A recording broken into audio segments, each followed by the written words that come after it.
Fique agora com o programa Papo Sol com José Carlos Toninho. Amigas e amigos da TV Sol, Indaiatuba e toda a região.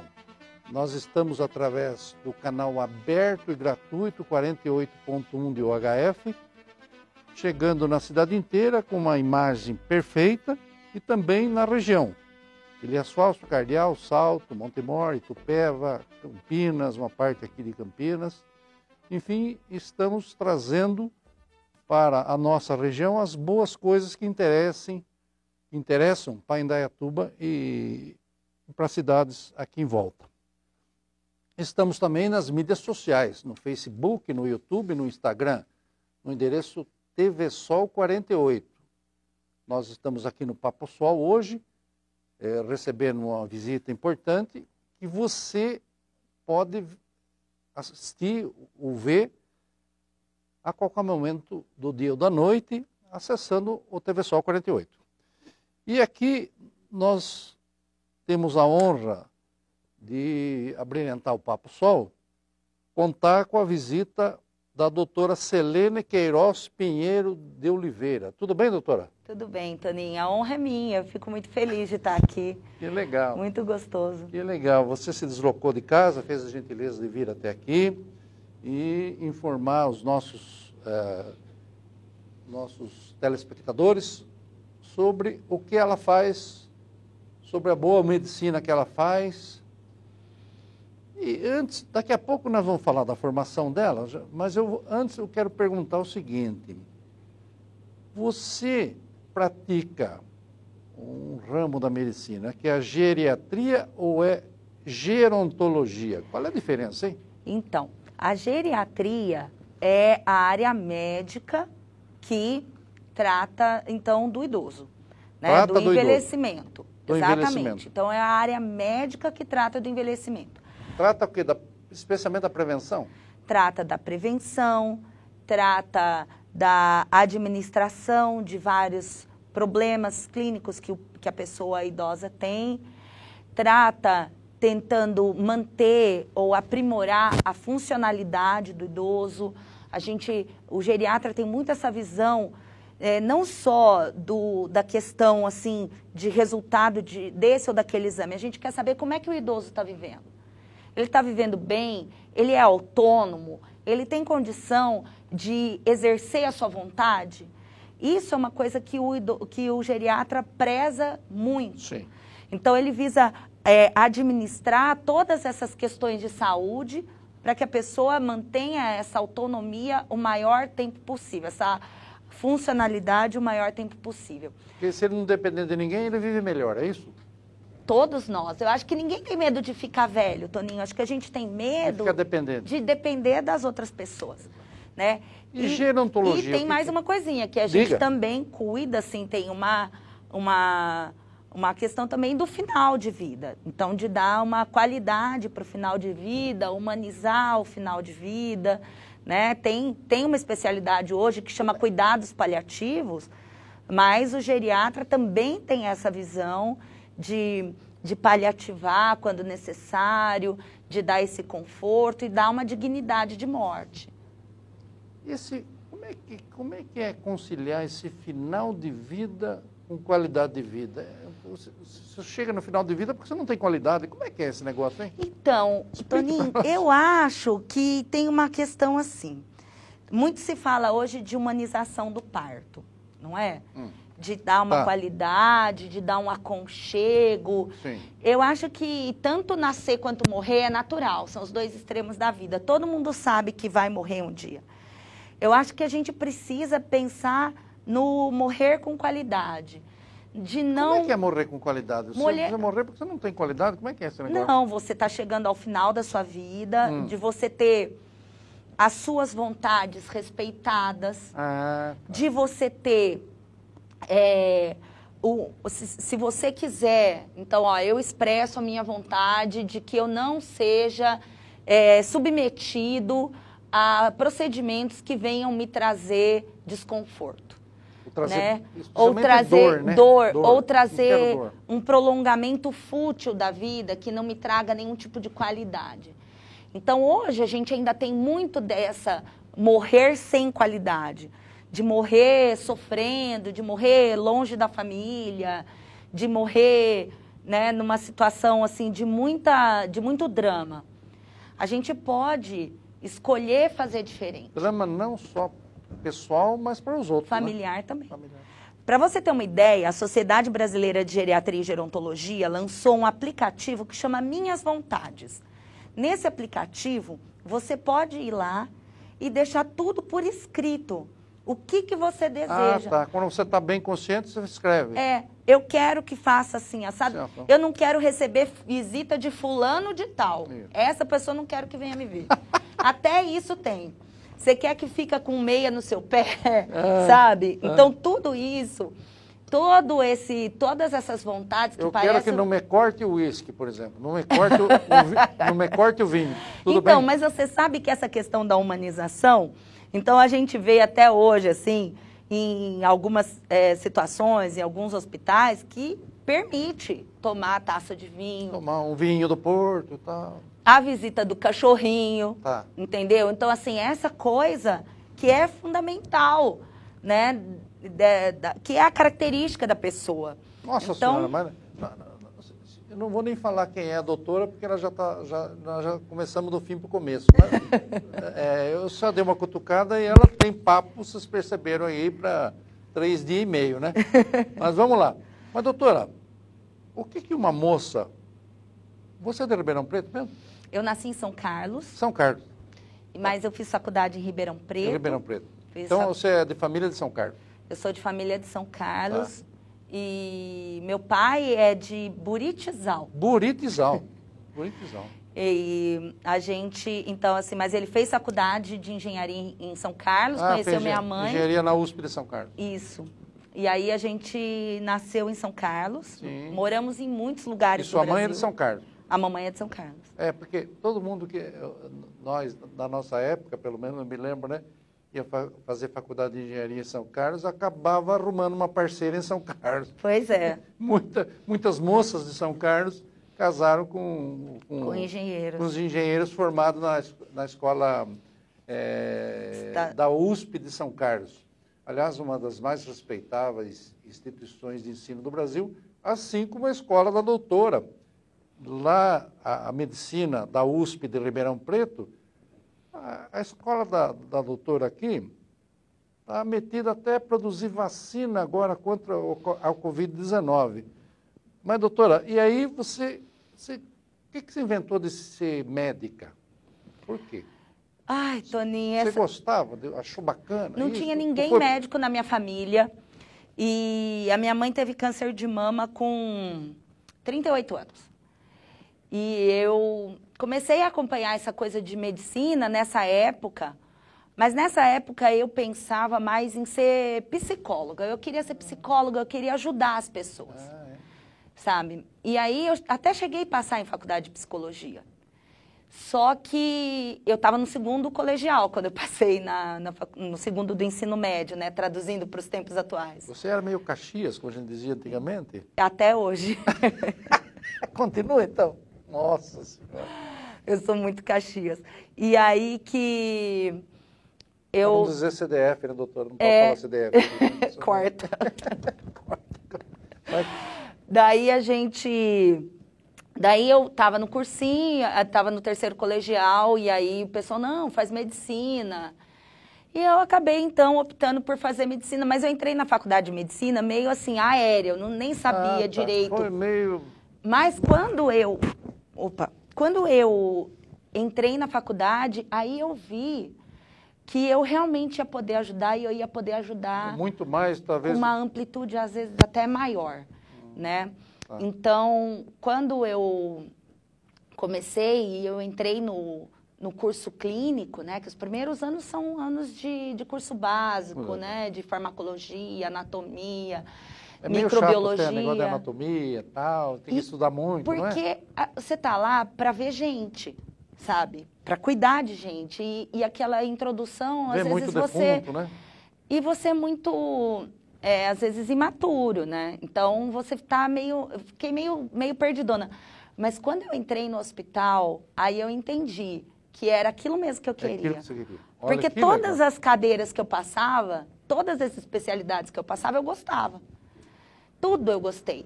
É. Então, passei na pneumologia, gostei, passei na urologia, gostei, passei na hematologia, gostei.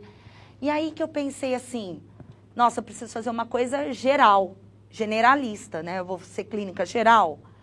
Foi aí que eu conheci a geriatria, porque estava chegando da Inglaterra um dos professores, né, o doutor Eduardo Ferrioli, o doutor Júlio, a doutora Nereida já vinham fazendo um trabalho bonito lá em Ribeirão Preto, o doutor Nelson, e eles fizeram, a gente tinha um sistema de atendimento que a gente chamava Liga. Então, os alunos iam fazer atendimentos à comunidade. Ah, tá. Então, as ligas... Na rede pública de Ribeirão. Às vezes, em rede pública, em pequenos bairros, nós fizemos... Aí tinha, então, a Liga de Assistência Médico-Social, em que a gente fazia atendimento de pediatria, de puericultura e de assistência de pré-parto, fazer o pré-natal.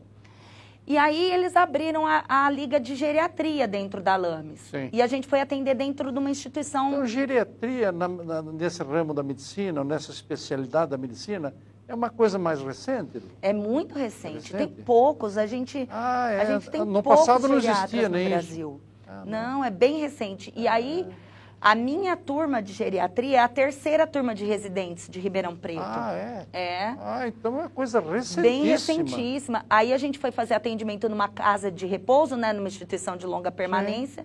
E aí que eu me encantei. Você achou, olha, cuidar de velhinho é uma coisa bacana. Principalmente por causa dessa visão global que você tem do indivíduo, né? E os meus professores são exemplos de pessoas extremamente humanas e competentes. Então, o geriatra, isso me encantou. O geriatra é um clínico geral. Ele é um clínico geral.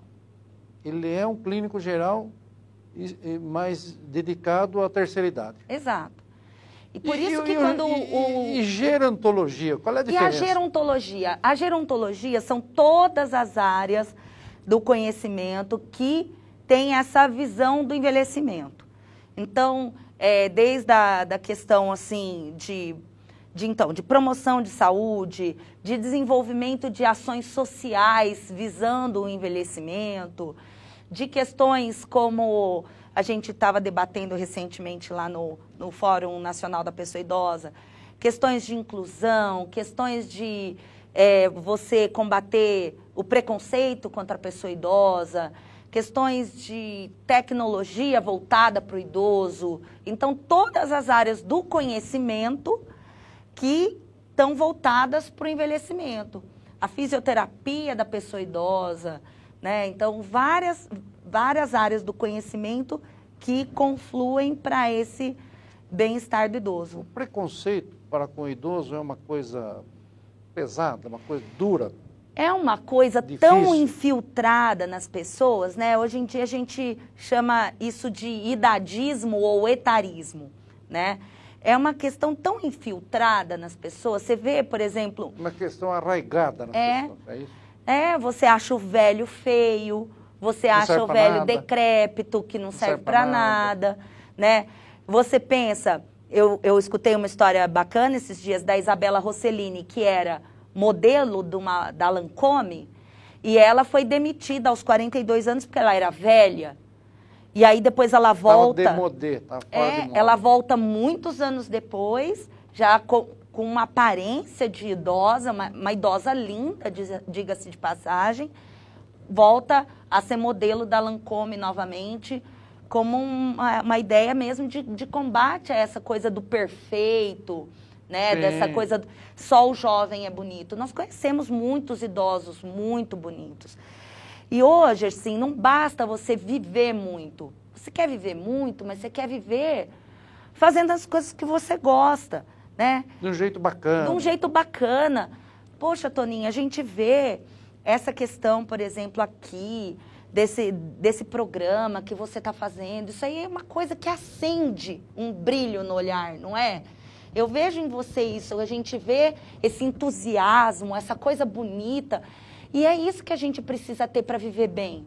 É esse acordar de manhã e falar, nossa, Olha, eu tenho tal coisa para fazer e vai ser bacana e vai ser relevante. E eu vou trazer benefício para as outras pessoas com aquilo que eu estou fazendo. Né? Você acha que o idoso, ele se isola ou é mais isolado? Ou as duas coisas? Eu acho que as duas coisas, porque o etarismo está dentro do idoso também. Às vezes o idoso fica pensando... Etarismo? O que é etarismo? É o preconceito contra a pessoa idosa. Entendeu? Então, assim, às vezes o idoso, ele se isola porque ele, estou muito velho para fazer isso. Não quero incomodar ninguém, não quero... Ou ele se acha muito velho para fazer isso. Ele se acha velho. Não, olha, eu não vou mexer com tecnologia porque idoso não mexe com tecnologia. Isso é coisa de jovem. Não é para mim. Mas, assim, a questão da pandemia trouxe a necessidade dessa tecnologia para melhorar a qualidade de vida das pessoas. Eu vejo muito idoso hoje fazendo compra online, as consultas online que a gente faz e que tem facilitado bastante a vida das pessoas, do idoso. Ele não precisa todas as vezes ir ao consultório. Tem coisas que a gente consegue resolver bem pela teleconsulta. Legal. Nós vamos fazer um pequeno intervalo para um café e nós vamos voltar porque a doutora tem muita dica boa para dar e muita coisa para transmitir para a gente e para o pessoal da TV Sol. Até já. Nós já voltamos já com a doutora Selene. Você está assistindo o Papo Sol com José Carlos Toninho.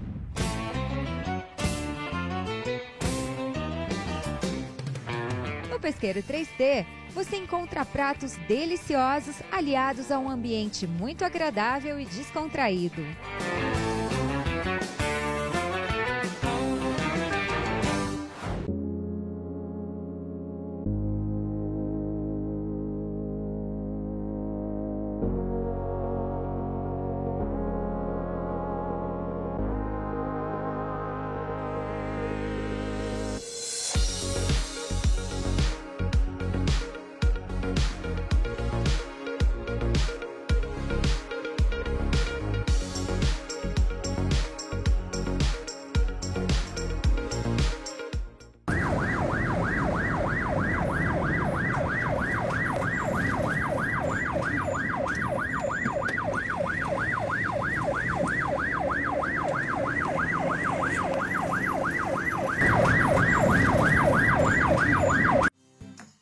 Conhece o Clube Confiança? Um sistema de fidelidade de todas as unidades de postos de combustíveis e serviços da Rede Confiança em Indaiatuba. Através de um pequeno cadastro em qualquer abastecimento ou consumo nas conveniências e serviços da Rede Confiança, acumule pontos e resgate em prêmios. Confiança no nome e no combustível também. Para saber mais, confira nossas redes sociais.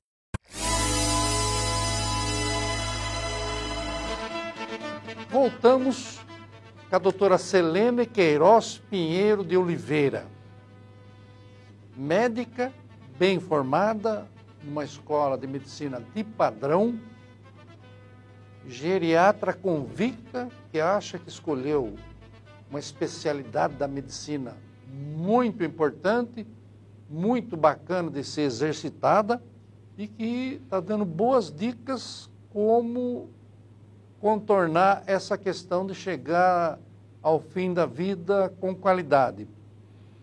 E, doutora, você também participou de uma série de entidades, por exemplo, na Associação Brasileira do Alzheimer. Isso. E fale uma coisa para mim, o que é Alzheimer e o que é Parkinson? As pessoas... Primeiro, Alzheimer, de onde veio esse nome? É alguém que descobriu isso? O que é? Isso, doutor... Quem que é o Alzheimer? Dr. Alois Alzheimer. É um médico. Um médico. Uhum. Ele observou uma senhora que chegou ao hospital, isso há mais de 100 anos atrás. Ela chegou ao hospital com alterações de comportamento, meio alheia, não conseguia... E ela era uma senhora nova, tinha 57 anos, se eu não me engano. Então, ela não conseguia... Ela estava meio atrapalhada. Totalmente atrapalhada. Sim. E ele acompanhou essa senhora, ela acabou falecendo.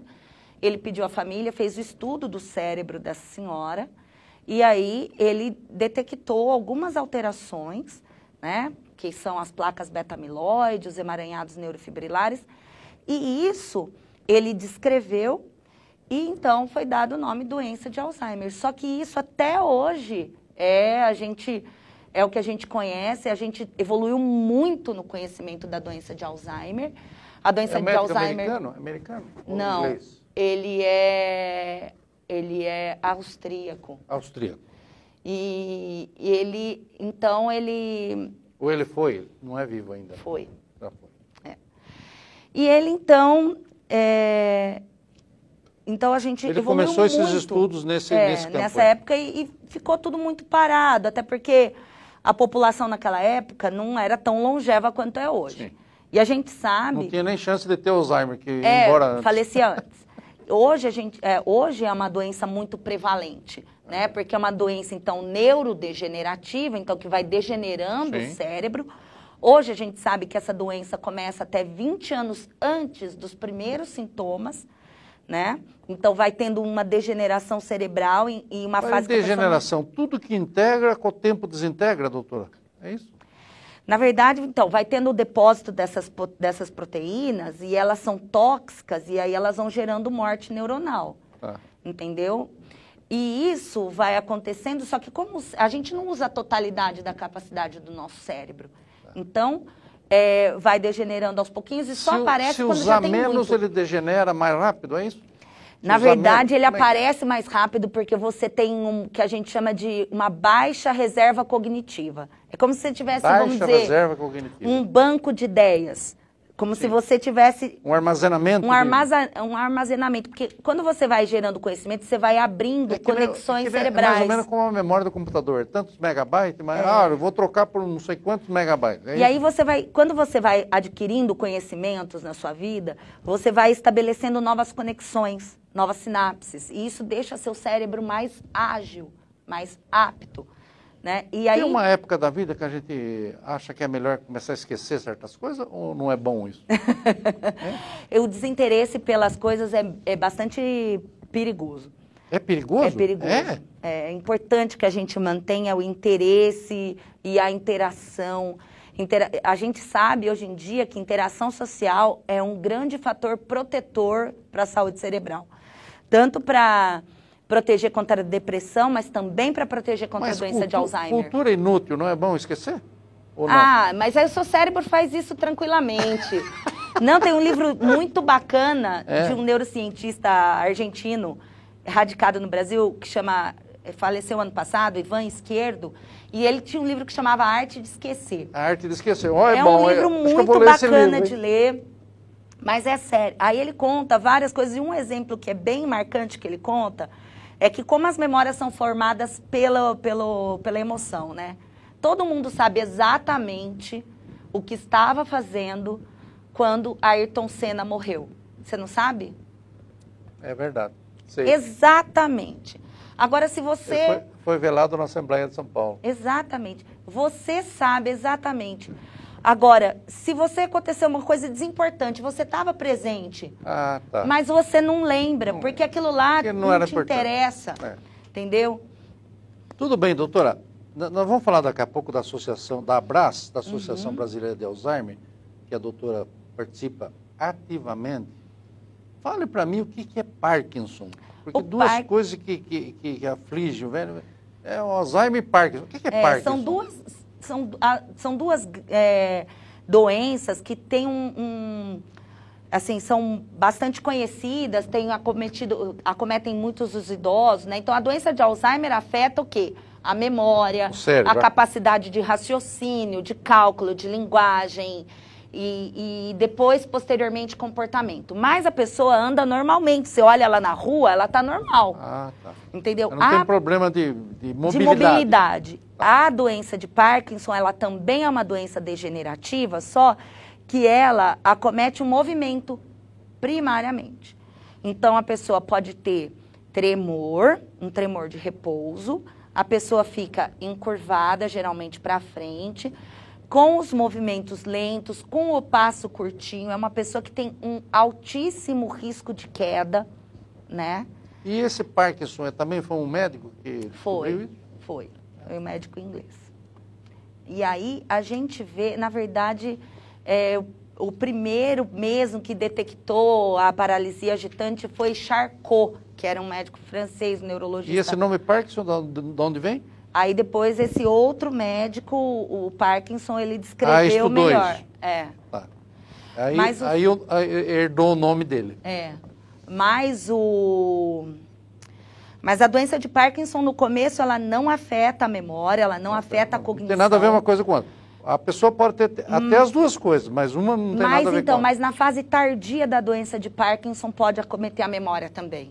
Depois de muitos anos de desenvolvimento da doença. Mas, doutora, você é craque em esclarecer bem essa questão de como se vive melhor a partir da terceira idade, enfim, dos anos que vem chegando. E participa também da Abras. O que é Abras? Abras com Z no fim de Alzheimer. Isso. O que é essa tal de Abras? A Abras é a Associação Brasileira de Alzheimer. A gente conta, é uma associação sem fins lucrativos também, mas é uma associação que visa dar assistência às famílias das pessoas com doença de Alzheimer. Então, através de informações de qualidade, de grupos de apoio que nós desenvolvemos em todo o Brasil e também trazendo conhecimento para os profissionais de saúde. Então, a Abras tem investido bastante nisso também, de trazer cursos, treinamento de profissionais. Então, assim, a Abras... O profissional, por exemplo, da rede pública de saúde. Exato. Nós temos um projeto específico sobre isso. A Abras, então, está presente em 23 estados do país, mais Distrito Federal. Aqui no estado de São Paulo, nós temos 31 unidades em atividade, compreendendo capital, litoral, interior, Indaiatuba. Eu fundei a Abras subregional em Indaiatuba há 17 anos atrás. Já tudo isso? E a Abras está completando esse ano 30 anos de existência. 30 anos e 17 de Indaiatuba. Agora, você já foi diretora regional, agora você é a presidente daqui de Indaiatuba? Então, assim, eu sou fundadora e coordenadora de Indaiatuba, fui por 17 anos. Aí, no triênio, em 2018, eu entrei para a diretoria da Abras Regional São Paulo, na qual eu fui diretora de divulgação. E agora, na quinta-feira, fui eleita presidente da Abras Regional São Paulo. A Abras Regional São Paulo. Olha. É. E a Regional de Indaiatuba atende quantas cidades? Indaiatuba atende primariamente aqui. Porque só a cidade mesmo? Porque inicialmente, Toninho, os nossos grupos eram feitos presencialmente. Então, toda a primeira segunda-feira do mês... presencialmente, atendia onde? Na Associação Paulista de Medicina? Exatamente. E aí era toda primeira segunda-feira do mês. E aí, com a vinda da pandemia, a gente... E vocês atendiam mais quem? Ou a própria pessoa que tinha problema do Alzheimer ou a família para tratar melhor? A família. A família. A família. Então, nesses grupos a gente faz tanto informação quanto apoio psicológico para essas famílias, para ajudar a entender e conseguir trazer um cuidado de qualidade para essa pessoa. E a Abras Nacional também tem um plano de capacitação médica. Nós tivemos aqui em Indaiatuba... Treinar o pessoal da rede pública. Da rede pública. É um projeto que chama Projeto Sinapses, que tem patrocínio da indústria farmacêutica. E ele era presencial. Nós fizemos ele no primeiro ano aqui em Indaiatuba, lá no Museu da Água. E contamos com presença de médicos renomadíssimos do cenário da geriatria, Dr. Paulo Canineu de Sorocaba, doutora Cibele Geniz, da Escola Paulista de Medicina, e trouxemos para os médicos aqui. Aí o ano passado passou para o formato online. E esse ano, novamente, vai acontecer online, mas a gente tem muito foco nisso. O médico da rede pública, ele tem que saber um pouco de tudo, né? Tem. Eu costumo dizer que é mais ou menos que nem o prefeito de cidade pequena, né? Ele tem que saber um pouco de tudo, porque... Não é, o prefeito de cidade maior está cheio de assessoria, o pessoal não chega muito no prefeito. o prefeito de cidade pequena tem que entender um pouco de tudo, né? E a doença de Alzheimer vai se o tornar... o médico da rede pública também tem que saber um pouco de tudo, né, doutor? Sim, e a doença de Alzheimer, infelizmente, vai se tornar uma questão de saúde pública muito importante. Agora, fala uma coisa. Eu sei que você também participa da Aliança Demência Brasil. Isso. O que é isso, hein? Aliança... É a mesma coisa? Então, não é a mesma coisa. A Aliança Demência Brasil é uma associação que a gente fundou ano passado. Nós estamos em processo também de regulamentação e de estatuto e tudo mais. Mas ela tem uma ligação bastante grande também. A Abras também faz parte da Alzheimer Disease International. Mas a gente tem uma ligação, então, com essas associações internacionais. E ela tem uma questão mais voltada para a militância, para as causas da geriatria. Então, mas o que é demência? O que é demência diferente de Alzheimer? Fale para mim. Então tá, demência. O que é demência? Demência, existem várias doenças que causam demência. A demência é um quadro de perda de cognição, de perda das habilidades. Explique para o pessoal o que é cognição. Cognição são as habilidades do cérebro, do tipo memória, atenção, cálculo, linguagem, orientação no espaço, saber o que é certo e o que é errado. Isso é cognição. Função executiva, que é você ter um planejamento e fazer uma atividade, isso é cognição. Então, tem a demência, então, é um quadro que afeta a cognição. E tem várias doenças que causam demência. A doença de Alzheimer é a mais frequente delas. Mas a gente tem a doença vascular, que causa isso também. Temos corpúsculos de Levy, temos hidrocefalia de pressão normal, temos paralisia de múltiplos sistemas, tem várias doenças, demência frontotemporal, que podem causar demência, entendeu? São vários quadros neurodegenerativos. Doutora, mas o seu segmento de medicina cuida muito da qualidade de vida, como já falamos aqui, na fase mais terminal da vida, mais para o final, vamos dizer, na qualidade de vida. O que é importante para uma qualidade de vida? Qualidade de vida. É alimentação balanceada, o que mais? Fale um pouco disso. Para você ter uma qualidade de vida legalzinha, vamos dizer. Para você ter quando a idade está chegando. Para você ter um envelhecimento bem-sucedido, é isso. Porque, assim, envelhecer é inexorável. Quem não morre, envelhece. Isso não depende da gente, mas a qualidade pode depender da gente. O que é importante para uma qualidade de vida legal? É importante você ter uma boa alimentação. Boa alimentação, balanceada. Balanceada, com muitas frutas, verduras, legumes e azeite, castanha, peixe, essas coisas que fazem, que às vezes tem a limitação financeira, mas é o que faz bem pra gente. Atividade física, o ideal são 300 minutos de atividade física moderada por semana, que é o recomendado. 300 minutos? De 150 a 300 minutos por semana. 150 dá 2h30 por semana. Por semana. Então, é muito importante que se faça atividade física regular. Tem que se mexer. Alimentação balanceada e mexer. Mexer. Terceira coisa, o que mais? Educação, acesso à educação, acho que é muito importante, inclusive no envelhecimento, acesso a conhecimento, as pessoas, isso é muito, traz muita qualidade, traz interação, a pessoa fica mais interagindo com a sociedade quando você tem mais conhecimento. Quer dizer, mesmo depois de velho, você pode fazer algum curso, inventar alguma coisa? Você deve fazer. Você está vivo, você tem que manter essa curiosidade. Essa atividade... Por exemplo, não mexe com o Facebook, entra no Facebook. Entra no Facebook. Aliás, o Facebook teve um aumento expressivo de idosos durante a pandemia. Foi a população que mais cresceu no Facebook, foi de idosos. Tem um crescimento de 30%, enquanto os jovens aumentou 10% a 11%. E a suplementação alimentar é uma coisa fundamental também? Não é fundamental. Se você tiver uma eu gosto de dizer que vitamina boa a gente compra na feira, não na farmácia. Olha a dica aí. Eu acho assim, suplementação deve ser feita quando tem alguma coisa em falta. Entendeu? Eu tô com tal vitamina faltando, descobriu então que falta alguma coisa. Eu dou. Ou então a pessoa está num quadro de desnutrição, num quadro ou com risco de desnutrição, então você entra com um suplemento alimentar. E essa participação social, acho que é super importante. O idoso tem que estar engajado na sociedade. Hoje, eu via, por exemplo, a minha avó com 70 anos... Tem que estar engajado na sociedade. Então, você fala para minha mulher que eu posso jogar tranca aí com os amigos? Tudo bem? De máscara? De máscara. Pode ir? Pode. Então, a doutora que falou, hein? Então, assim, tem que estar interagindo com a sociedade. O idoso com 70 anos, quando eu era criança, era aquele velhinho, sabe? Hoje, uma pessoa com 70 anos trabalha, viaja, faz tudo.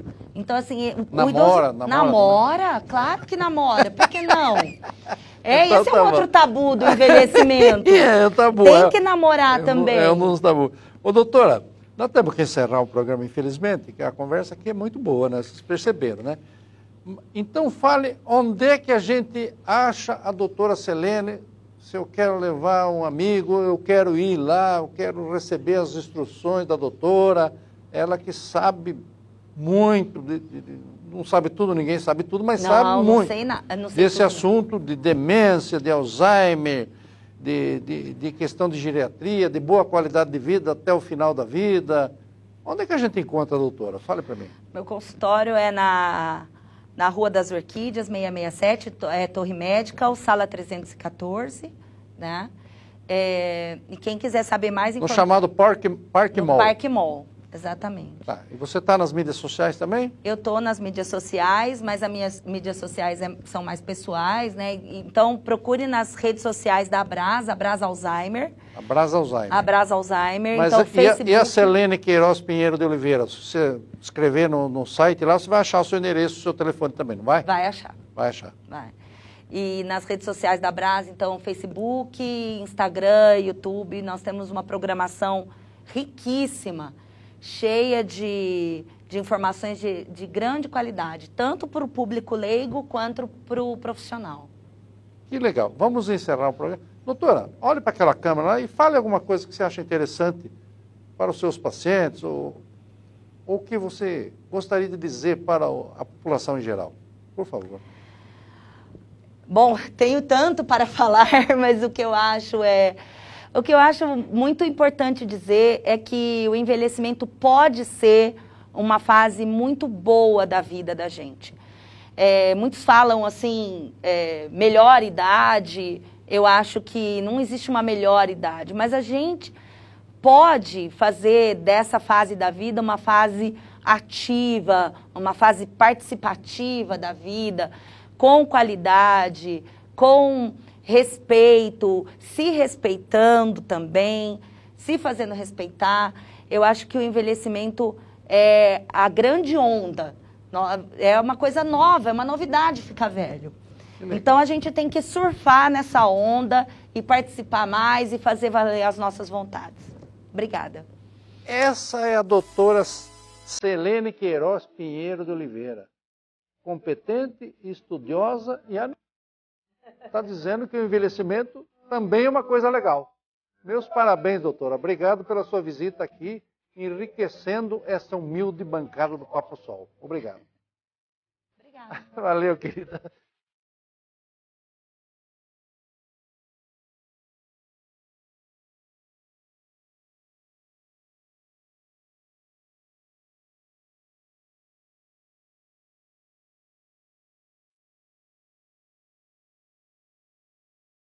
Você acabou de assistir o programa Papo Sol com José Carlos Tonin.